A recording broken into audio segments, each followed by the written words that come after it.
I think it was, we started talking about this in 2019, wasn't it? I remember sitting down at uh, with a coffee house on the hill at CU because we were talking about doing a combined community choir something like a community choir festival. And Brian and I have known each other, I think, before that actually, because we sang in St. Martin's together and connections through CU.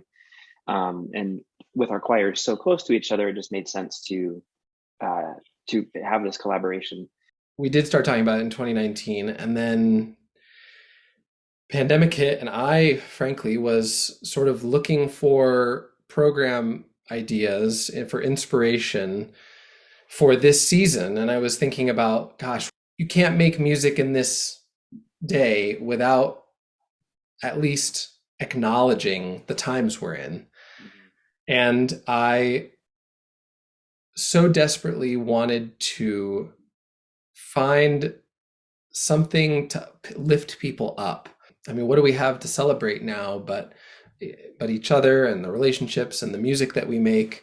And when Jimmy asked if Cantabile would be up for a collaboration and to do this piece, um, I thought I read the text. I went back to that sacred Christian text, the Jubilate Deo prayer, and I thought, gosh, this is exactly what we need, jubilation in the current moment, Jubilate Deo, rejoice in God and in today and in what we have and in each other. And it felt like what I had been reaching for. So it felt like a perfect opportunity. So I was really grateful. We've been around for just over 40 years in the Boulder area. We have some singers who have just joined this season, and we have a good handful of singers who have been with us since its inception, which is really wonderful. We have just quite a wide range of ages and experiences. Really a wonderful, welcoming group of human beings. So we do focus on, yes, excellence and making good music, but we really strive to have fun while we do it because what's the point if we're not having a great time in making our art together in the rehearsal process? We Cantabile has a very similar sort of wide age range and breadth of experiences. We've been in the Boulder community for just over 30 years, so about 10 years younger than RMC. And we too have some members that have been with us since the inception. I think it's one other reason why our ensembles are such a great match is that, we really come from a similar place, from a similar sort of started as just a small group of friends that loved making music together, and it grew into the ensembles, the organizations that they are today.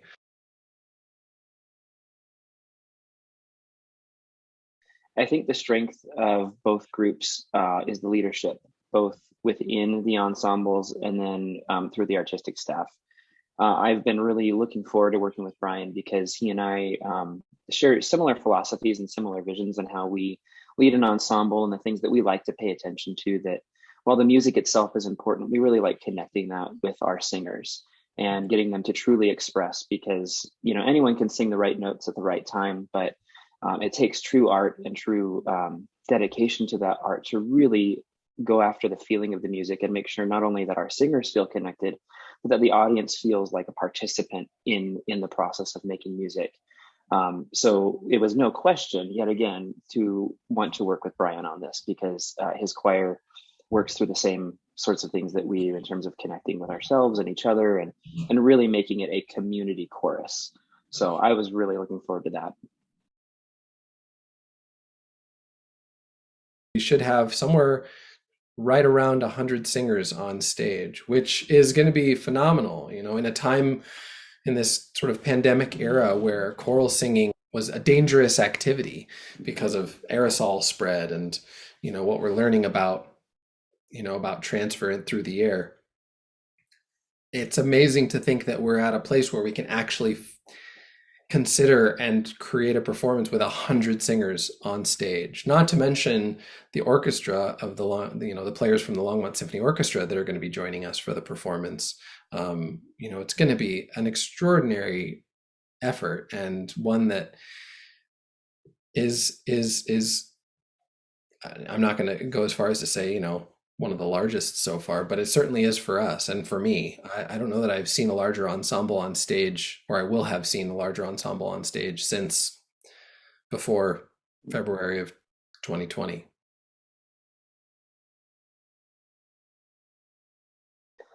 There's one movement in particular right now that my ensemble is just loving, and it's the fifth movement set in Spanish, Bendecid su nombre, and it is just, it's lush, and just the harmony is so full, and there's just huge peaks and valleys of emotion in it. We sang through it Monday night, and it was funny because I was over rehearsal time, and I hate doing that to my singers if I don't have to. And I said, oh, dang, I was just going to have us run this movement and then have that be the end of rehearsal, but I'm over time. And my board president was in the background. He went, do it. I mean, so they are just, I think I could speak for them and myself in this, that the sheer joy of just being together and sharing sound and creating our big art form again, it's addicting in a really good way. And I know we all took it for granted and are so grateful to have this opportunity to put something big like this together again. I can say for the Jubilate Deo in particular, there's something really, Dan Forrest's vocal composition is so intuitive. It fits the voice so well, and you feel that in the room. You know, that comes through. The singers are in Cantabile as well are so enjoying singing it. It brings out the best in this in both. I think it will bring out the best in both ensembles, and combining that together and doubling that sound, doubling that energy, doubling that sense of motion and energy is going to be glorious. And people really need to come out and hear that and experience that, because it's what we need right now. I'll speak to the Ralph Vaughan Williams Serenade to Music. So this piece was composed, like I said, in celebration of conductor in Britain. So he reached for this text from Twelfth Night from Shakespeare that is about the music of the spheres and about the celestial power of art. And there are a few phrases that come back consistently about harmony. That word sweet harmony comes back, I believe, 3 different times, and every time it's the choir that sings it. This piece is, it is for the choir, for the orchestra, and then of course for 8 vocalists. Which, a lot of times in these sorts of performances, you hire out the soloists. But we, in talking about it, we're really interested in really featuring so many of our singers. These solos, the other unique thing about this piece is that it was originally written not for a choir and soloists, but for 16 singers, 16 specific singers. And there are 16, if you wanted, there are 16 different sort of short solos and that feature each singer. And I've sort of combined various bits of them so that it will have 8 soloists, 2 sopranos, 2 altos, 2 tenors, 2 basses. But I'm just so thrilled to be able to represent both of our choirs in this way. It's not often that you get to do that. It's also sort of a hard piece to program because it's 15 minutes long for full orchestra, choir, soloists. I mean, that sort of, when you're putting together those sorts of forces, you're usually doing some masterwork that lasts somewhere between 45 minutes to an hour and a half. And fitting another 15-minute work somewhere in there is sometimes difficult. And the instrumentation is similar enough between these 2 pieces that it worked out really beautifully. So it felt like a happy moment of kismet that we were able to do it. Jubilate Deo has a lot of exciting things in it. Like you said, 7 different languages. Every movement has a different flavor, which is really cool. And each movement features musical characteristics and styles and even instruments that are similar to the cultures represented by the languages being sung.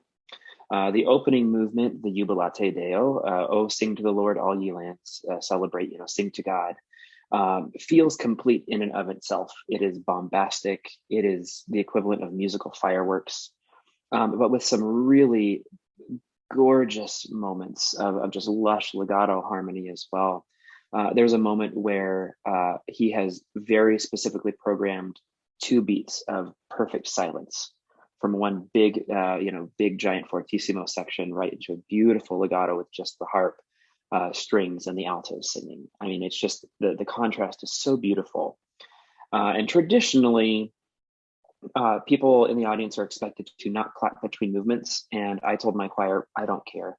They're going to want to, and they should, because experiencing that one movement by itself, I mean, I am moved to tears every single time. The second movement is sung in both Hebrew and Arabic, which I feel was very intentionally done by the composer for lots of reasons, especially because of the conflicts represented by the peoples who speak those languages in the world. And the text is "Bless his name from generation to generation," and it has this beautiful, mystical Mediterranean feel. Middle Eastern. It opens with an alto flute, which is not an instrument you hear all the time.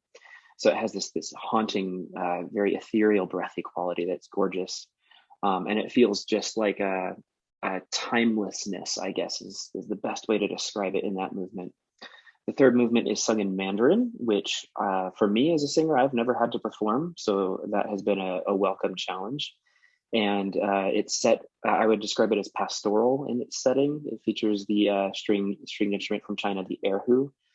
And again, very lush and beautiful. What I forgot to say is that movement 2, 3, 5, and 2, 3, and 5, but all feature vocal soloists as well.